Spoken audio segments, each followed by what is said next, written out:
प्रिय विद्यार्थियों, आप देख रहे हैं लक्ष्यकार सर हिंदी वाले YouTube हिंदी शिक्षण चैनल और मैं हूं श्रवण कुमार लक्ष्यकार। आइए आज अपन देखते हैं कक्षा 12 हिंदी अनिवार्य। कक्षा 12 हिंदी अनिवार्य और हिंदी अनिवार्य का एक बहुत ही महत्वपूर्ण टॉपिक है, एक बहुत ही महत्वपूर्ण पाठ है जो कवि भूषण से संबंधित है। कवि भूषण से संबंधित, तो कवि भूषण से संबंधित अपन देख रहे हैं। कवि भूषण से संबंधित अपन देखते हैं। कवि भूषण हिंदी साहित्य में बहुत ही प्रभावी वीर रस के राष्ट्रवादी कवि रहे हैं। इनकी रचनाओं में वीर रस, इनकी सारी रचनाएं वीर रस प्रधान है और वीर रस का एक प्रमुख गुण होता है ओज गुण। तो जहां कहीं भी भूषण का नाम आ जाए आप आंख मीच कर वीर रस और ओज गुण लिख सकते हैं। वीर रस, ओज गुण और राष्ट्रीयता की भावना से उत्प्रोत इनकी रचनाएं, ये तीन गुण इनके काव्यात्मक गुण में आप किसी भी रचना के अंदर आराम से लिख सकते हैं। कवि भूषण का जन्म, इनके परिचय के बारे में अपन देखते हैं। कवि भूषण का जन्म 1613 ईस्वी। ईस्वी का मतलब जो सन अभी चल रहा है, जैसे अपन 2021 चल रहा है अभी है, तो ये इसको ईस्वी सन कहते हैं। तो 1613 ईस्वी सन में इनका जन्म हुआ था और इनकी मृत्यु 1715 में इनकी मृत्यु हुई थी। इनका जन्म तिकवापुर, ये कानपुर उत्तर प्रदेश के पास में एक छोटा सा गांव है। तिकवापुर उत्तर प्रदेश में, कानपुर जो बड़ा शहर है इसके पास में एक छोटा सा ये गांव है उत्तर प्रदेश में, वहां इनका जन्म हुआ था। और पिता का नाम था रत्नाकर त्रिपाठी। रत्नाकर त्रिपाठी। इनका मूल नाम घनश्याम, मूल नाम घनश्याम। और भूषण इनकी उपाधि थी। भूषण इनकी उपाधि थी। भूषण के नाम से ये लिखा करते थे, भूषण के नाम से इनको जानते थे। वैसे भूषण का मतलब होता है गहना, आभूषण। आभूषण एक प्रकार का इनका गहना था, इनको एक उपाधि दे दी कि ये आपकी उपाधि, तो भूषण के नाम से ये लिखा करते थे। इन्हें छत्रपति और छत्रसाल के दरबार में विशेष सम्मान प्राप्त हुआ। ये जितने भी कवि होते हैं, जितने भी उस जमाने के अंदर जो कवि थे, राजा महाराजाओं के दरबारी कवि होते थे, राजा महाराजाओं के बारे में लिखते थे, राजा महाराजाओं की यशोगाथा लिखते थे। राजा महाराजाओं ने, कौन से राजा ने कहाँ कहाँ पर युद्ध किए, किस प्रकार अपने शौर्य और वीरता का परिचय दिया, किस प्रकार दुश्मनों के दांत खट्टे किए, किस प्रकार उनके शौर्य से समस्त हिंदुस्तान और पूरे क्षेत्र में एक आभा बिखरती थी वीरता की। तो ये सारी बातें कौन लिखते थे? कवि लिखते थे।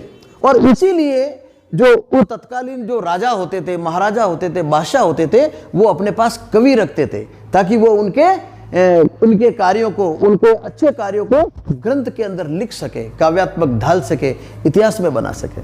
तो छत्रसाल और वीर शिवाजी, ये जो दोनों हैं, इन दोनों के ये दरबारी कवि भी रहे, इनके पास भी रहे और इनके दरबार के अंदर इनको बहुत बड़ा सम्मान मिला।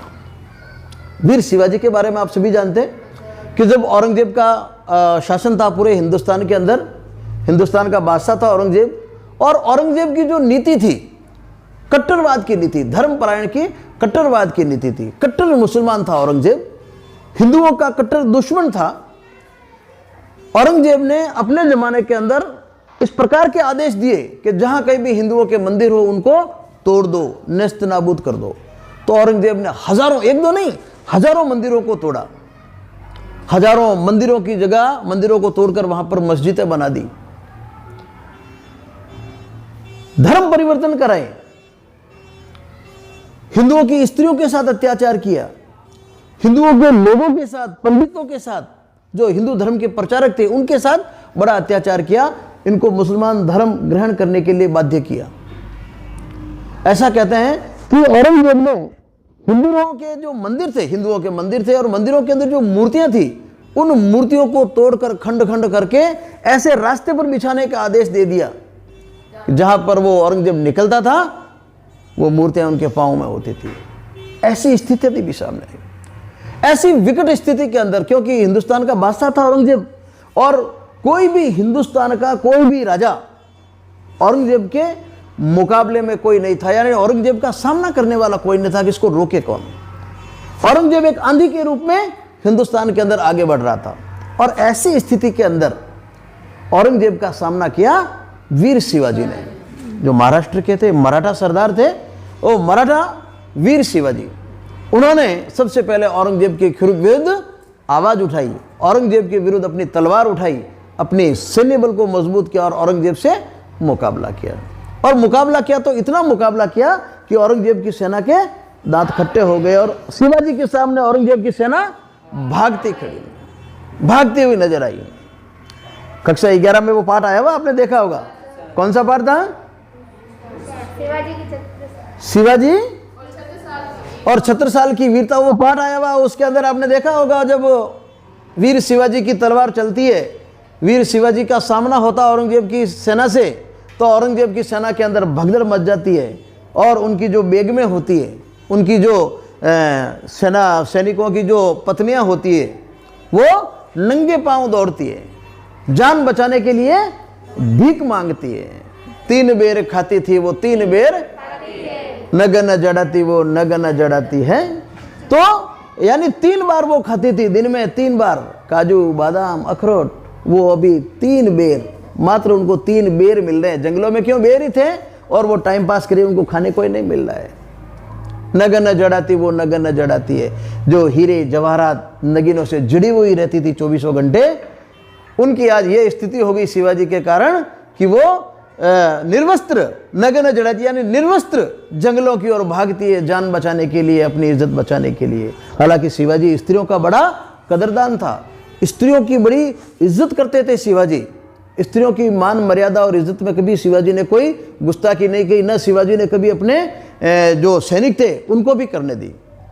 पर जान सबको प्यारी होती है, जब युद्ध में हार होती है तो सबसे पहले वो भागती है। तो ये सारी घटनाएं जो हैं, ये सारी रचनाएं कवि भूषण ने की है, शिवाजी की यशोगाथा लिखी है।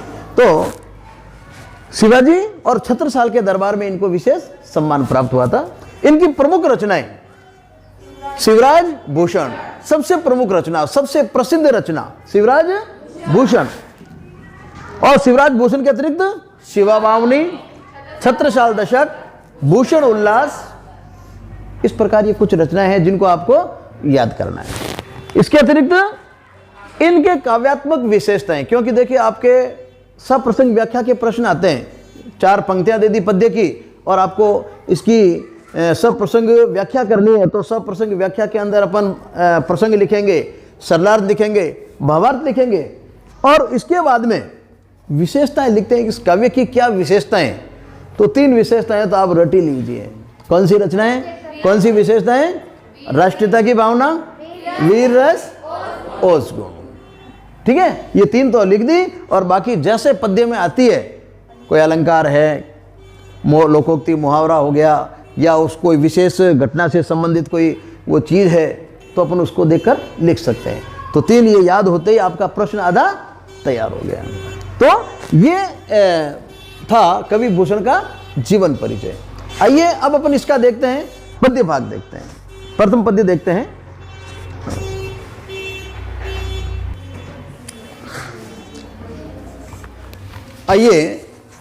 आइए अब अपन देखते हैं इसी कवि भूषण से संबंधित प्रथम पद्य, पहला पद्य देखते हैं। तो इस पद्य को अपन शुरू करें, इससे पहले इस पद्य को अपन इसका पठन करेंगे, सस्वर पठन करेंगे। देखिए ये अपन ने छंद देखे थे और छंद में एक अपन ने देखी थी कवित। तो ये कवित हैं, जैसे दोहा होता है, सोरठा होता है, चौपाई होता है, इसी प्रकार ये क्या है? कवित है। और कवित को पढ़ने का एक अपना एक तरीका होता है, अपनी एक राग होती है। अपन इसको एक राग से पढ़ते हैं, सस्वर पढ़ते हैं। आप भी मेरे साथ पढ़िए, निकाले किताब, देखें आप। सज चतुरंग सेन अंग में उमंग धरी सर जसी वजी जंग जीत न चलत है। नद बिरद नगरन के नद नद मद गे बरन के रलत है। एल फेल खेल मेल खलक में गेल गेल गजन की ठेल पेल सेल उसलत है। तारा सुतरनी धुरी धारा में लगत जिमी थारा पर पारा पारा वार यो हलत है। इसको एक बार वापस मैं पढ़ता हूँ, आप सभी सुने। साजी चतुरंग सेन अंग में उमंग धारी सरजा शिवाजी जंग जीत न चलत है। भूषण बनत नाद बेहद नगारन के नदी नद मृद गिबरन के रलत है। एल फेल खेल बेल खल कम गेल गेल गजन की ठेल पेल सेल उज सत है। तारा सो तरने दूरी धारा में लगत जिमी थारा पर पारा पारा वार यो हालत है। पारा में थारा पर पारा पारा वार यो हालत है। तो इस प्रकार अपन इसका सस्वर पठन करेंगे और पठन करने के बाद अब अपन इसका थोड़ा सरदार देखते हैं। देखिए इसके यदि अपन इसको 2-3 बार पढ़ेंगे अपन, यदि सरल भाषा के अंदर यदि सस्वर रूप से इसको पढ़े तो पढ़ते पढ़ते इसका कुछ अर्थ अपन को समझ में आने लग जाते हैं। इसके कुछ कठिन शब्द अपन देख लेते हैं, ये साथ में चलेंगे। जैसा प्रथम पंक्ति के अंदर आया हुआ है, साजी चतुरंग सेन अंग में उमंग धरी। ये पद्य उस समय का है जब शिवाजी की सेना औरंगजेब से लड़ने जाती है। शिवाजी जी की सेना औरंगजेब से लड़ने जाती है। शिवाजी की सेना निकल रही है और शिवाजी की सेना बहुत ही विशाल, और शिवाजी की सेना के अंदर 4 प्रकार की सेना, कितने प्रकार की? 4 प्रकार की सैनिक, 4 रंगों की सेना, और इसी को कहा गया है चतुरंगी सेना। कौन कौन से रंग है वो? हाथी पर, घोड़े, रथ। कुछ सैनिक तो हाथी के ऊपर बैठे हुए, कुछ घोड़े के ऊपर बैठे हुए, कुछ रथ पर और कुछ पैदल। तो ये 4 रंगों की सेना, चतुरंग सेना का मतलब होता है ये 4 प्रकार की सेना है। पुराने जमाने में जब युद्ध होते थे ना, तो युद्ध के अंदर कुछ पैदल चलते थे, कुछ हाथी पर होते थे, कुछ घोड़े पर होते थे, तो इस प्रकार की सेना होती है। तो शिवाजी की विशाल सेना जब निकलती है, अब आप देखिए इस सेना का वर्णन किया कि जब शिवाजी की सेना जाती है तो चारों ओर क्या दृश्य होता है। सेना के अंदर जबरदस्त जोश, उल्लास, हर हर बम महादेव, बम बम महादेव, जय शिवाजी, इस प्रकार के नारे बोलते हुए जोश खरोश के साथ वो आगे बढ़ते हैं। और सेना जब चलती है तो लोग उनको देखते हैं, और सेना जब निकलती है तो उनके पांव से धूल उड़ती है। उनके पांव से क्या उड़ती है? धूल उड़ती है, आकाश में चढ़ जाती है धूल, इतनी विशाल, और पूरी नदी की नदी ऐसा लग रहा है जैसे मानवों का महासागर आ गया हो। आइए इसका अर्थ देखते हैं अपन। साजी चतुरंग सेन अंग में उमंग धरी सरजा शिवाजी जंग जीत न चलत है। साजी चतुरंग सेन, चतुरंग सेना को सजाकर, सेना को 4 रंगों में सजाकर। साजी चतुरंग अंग, साजी चतुरंग सेन अंग में उमंग धरी। और अंगों में क्या है? उमंग। उमंग का मतलब क्या होता है? जोश। उमंग का मतलब जोश, उल्लास। भाई सैनिक युद्ध करने जाते हैं तो मुर्दे की तरह थोड़ी जाते हैं कोई, वो जोश में जाते हैं, जय बोलते हुए जाते हैं, जयकारा चलते हुए चलते हैं, उछलते कूदते जाते हैं। साजी चतुरंग सेन अंग में उमंग धरी, सरजा शिवाजी जंग जीत न चलत है। सरजा शिवाजी, ये शिवाजी की उपाधि है। सरजा क्या है? शिवाजी की उपाधि। जैसे सवाई जयसिंह, जयसिंह जी नाम था, सवाई उनको उपाधि मिल गई तो सवाई जयसिंह। तो शिवाजी को भी क्या कहते हैं? सरजा शिवाजी। सरजा इनकी क्या है? उपाधि। सरजा शिवाजी जंग जीतने चलत है, जंग जीतने के लिए चल रहे हैं, जंग जीतने के लिए जा रहे हैं। किस प्रकार की सेना थी शिवाजी के साथ में? चतुरंगी सेना। भूषण बनत नद बेहद नगारन के नदी नद मृद गेबरन के रलत है। भूषण बनत, कभी भूषण, बनत, बनत का मतलब वर्णन करना। बनत का मतलब क्या कहते हैं? वर्णन करना। कभी भूषण बखान करते हैं, कभी भूषण वर्णन करते हैं। किसका? उस शिवाजी की सेना का, उस दृश्य का। भूषण बनत नद बेहद नगारन के, नाद बेहद नगारन। नाद, नाद किसे कहते हैं? नाद, आवाज, गूंजना, आवाज। और बेहद, बहुत ज्यादा, बहुत तेज। बेहद, बेहद, बेहद किससे बना है? बेहद, बेहद यानी बहुत ज्यादा, यानी बहुत तेज आवाज आ रही है। किसकी? नगारन की। नगारन, नगारा एक प्रकार का वो वाद्य यंत्र होता है। और युद्ध में जब जाते हैं ना, तो युद्ध में सेना के सबसे आगे, सेना के सबसे आगे वो नगारा होता है, और वो जय घोष करता हुआ चलता है कि भाई शिवाजी की सेना आ रही है।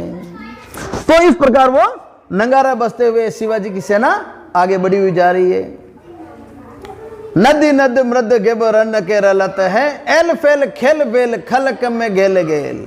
नदी नद मृद गेब रन के रलत है, नदी नद, ऐसा लग रहा है कोई नदी की नदी आ गई है, नदी की नदी आ रही है। किससे?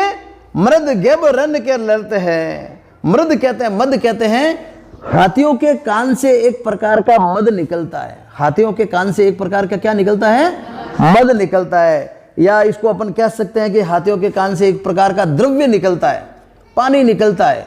यानी हाथियों के कान से निकलने वाले द्रव्य से नदी आ गई। हो सकता है क्या ऐसा? अतिशयोक्ति। ये क्या है? अतिशयोक्ति। अतिशयोक्ति है, बात को बहुत बड़ा चढ़ा कर रखा गया है, अतिशयोक्ति अलंकार हुआ ना। तो नदी नदी नद मृद गेब रन के रलत है, और वो हाथियों का जो द्रव्य है, कान से निकलने का द्रव्य है, उसे नदियां आ गई है। उससे क्या आ गई है? नदी आ गई है। और रलत है, रलत का मतलब उससे कीचड़ हो गया है। मतलब उससे क्या हो गया? मतलब वो इतना बहरा है कि उससे कीचड़ हो गया। यानी शिवाजी के हाथियों की संख्या इतनी ज्यादा, शिवाजी की सेना इतनी बड़ी। नदी नद मृद गेब रन के रलत है, एल फेल खेल बेल खलक में गेल बेल। एल फेल, सेना के ऐसे चलने से, सेना के ऐसे फैलने से। एल फेल, एल फेल यानी ऐसे फैलने से, यानी सेना इतनी विशाल, सेना के इतने इस प्रकार फैलने से। एल फेल यानी इस प्रकार फैलने से। खेल बेल, चारों ओर क्या मच गई? खलबली मच गई। चारों ओर क्या मच गई? खलबली मच गई। खलबली क्या कहां पर मची? दुश्मनों के भी मच गई, दुश्मन सेना में भी मची। वो आ रही है, वो आ रही है, भागो। दुश्मन सेना में भी खलबली मच गई। और जिधर से वो सेना जा रही थी, क्योंकि औरंगजेब की वो जगह जगह उनके सिपाही वगैरह थे, या जो दुश्मन कोई खड़े थे, या दूसरी जनता भी थी, तो वो उनमें भी करो यार इतनी सेना आ गई। उनको क्या मालूम, ये तो अपनी है, शिवाजी की अपनी सेना है, तो उनमें भी खलबली मच गई। एल फेल खेल बेल खलक में गेल गेल। गेल गेल यानी हर गली गली में, यानी चारों ओर हर गली गली में इस प्रकार खलबली मच गई। बैटरी समझ में? इस प्रकार गली गली में खलबली मच गई। किससे? शिवाजी की सेना को देखकर, शिवाजी की सेना को देखकर। गजन की ठेल पेल सल उसलत है। गजन की ठेल पेल, हाथियों की गजन की ठेल पेल सल उसलत है। हाथियों की ठेल पेल, हाथियों के चलने से जगह जगह, मतलब सेल, सेल में कहते हैं पर्वतों को। सेल किसे कहते हैं? पर्वतों को। पर्वत उखड़ रहे हैं, यानी हाथियों के चलने से मतलब जगह जगह विनाश लीला हो रही है। यानी वो जो भी सामने आया उसको तोड़ते हुए जा रहे हैं। भाई हाथी जो भी सामने आया सूंड से तोड़ा और फेंका और आगे चल बढ़ते जा रहे हैं। ठीक है ना? तो वो दृश्य, गजन की ठेल पेल सेल उसलत है। जो भी सामने आता है उस मार्गों पर हाथी उन सबको उखाड़ देते हैं। तारासो तरनी, तारासो तरनी। तरनी किसे कहते हैं? सूर्य। तरनी किसे कहते हैं? सूर्य। तरनी किसे कहते हैं? सूर्य कहते हैं। तरनी सूर्य को कहते हैं बेटा। नहीं, अलग अलग काव्य में अलग अलग अपना अर्थ निकाल सकते हैं। तरनी का मतलब जो कोई नाव भी होता है। तरनी का मतलब क्या होता है? नाव भी होता है। ठीक है ना? और यहां तरनी का मतलब क्या होगा? सूर्य। तारा सो तरनी धुरी धारा में लगत जिम। यानी तारे जो हैं आसमान के अंदर, जो तारे हैं या जो सूर्य हैं आसमान के अंदर, जो सूर्य है वहां तक इसकी धूल धुरी धारा में लगत जिम। यानी सूर्य तक वो जो धूल है, धूल कहां से उड़ी? शिवाजी की सेना के पांव से, पांव के चलने से, शिवाजी की सेना के चलने से जो धूल उड़ी, सूर्य उसे, वो धूल है जो सूर्य तक पहुंच गई। और सूर्य बिल्कुल कैसा लग रहा है? अब धुंधला लग रहा है। आप देखो कभी सूर्य चमक रहा है, अचानक आंधी आ जाता है, छोटा सा दिखता है उसके अंदर से, देखा आपने कभी? बिल्कुल दिखता है। तो उसी प्रकार तारा सो तरनी, यानी सूर्य कैसा लग रहा है? तारे जैसा। सूर्य कैसा लग रहा है? तारे जैसा। धुरी धारा में लगत जिम, यानी रेत के धारा के अंदर, रेत के अंदर इस प्रकार का वो दब गया है, थम गया है कि वो सूर्य तारा के समान लगने लग गया। ये सूर्य किस प्रकार, ये क्यों लगने लग गया? शिवाजी की सेना के चलने से जो रेत उड़ी है वो रेत आसमान में चढ़ गई और उससे वो सूर्य ढक गया। सूर्य छोटा सा दिख रहा है। थारा पर पारा पारा वारयो हालत है।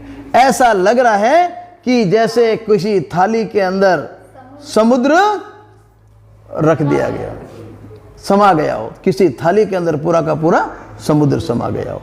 तो इस प्रकार ये यानी यहाँ पर ये क्या उपमा दी गई है, ये उपमा दी गई है। किसकी? शिवाजी को सेना को उपमा दी गई। शिवाजी की सेना को उपमा दी गई। इतनी विशाल सेना, इतनी विशाल चतुरंगी सेना शिवाजी की कि जिसे सूर्य भी ढक गया। समुद्र ऐसा लग रहा है किसी थाली के अंदर आ गया, इतना समुद्र के समान वो दिख रहा है। ठीक है, तो ये पहला पद्य था। यदि परीक्षा के अंदर इस प्रकार आ जाता, आप इसको 2 बार पढ़ेंगे और पढ़ते ही आप इसको कुछ कठिन शब्दार्थ हैं, उन कठिन शब्दार्थ को आप लिख भी लें, पढ़ भी लें, तैयार भी कर लें और 2 बार पढ़ेंगे तो आपको इसका अर्थ समझ में आने लग जाएगा। दिमाग के अंदर आपके वो कहानी चलनी चाहिए। कौन सी? शिवाजी के जाने की। वो प्रसंग है। वो क्या है? प्रसंग। ये कविता किस प्रसंग की है? जब शिवाजी की सेना जा रही है, युद्ध करने जा रही है, तो शिवाजी की सेना की विशालता का बखान किया गया। ठीक है।